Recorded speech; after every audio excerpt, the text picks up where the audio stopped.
The First Day Fiasco.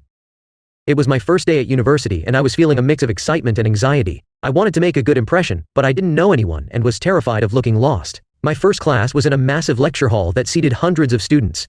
I found a seat at the back and tried to calm myself as I waited for it to start. The lecture began, and everything was going fine until a loud crash came from the front. I jumped and turned to see a student frantically trying to gather papers he had dropped. It was embarrassing, but nothing out of the ordinary. That is, until the professor paused, looked up and said, "This is why we need to be prepared for class." The silence that followed was awkward. I tried to shrink into my chair, hoping no one would notice me. But then, the professor's gaze shifted, and for a moment, our eyes met.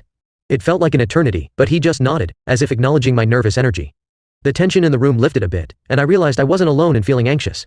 Then came the moment I'll never forget. Halfway through the lecture, a student a few rows in front of me suddenly stood up and yelled, "I can't do this, I'm so lost." It was one of those moments where the entire room went silent, and I could feel everyone's eyes on him.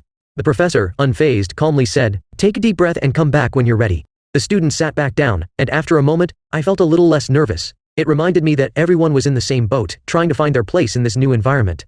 The rest of the class went by quickly, and I walked out with a small smile, knowing that I wasn't the only one feeling overwhelmed. Moral of the story?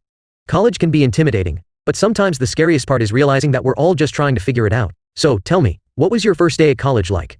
Did anything funny or unexpected happen to you? Share your stories below and let's all laugh about it together.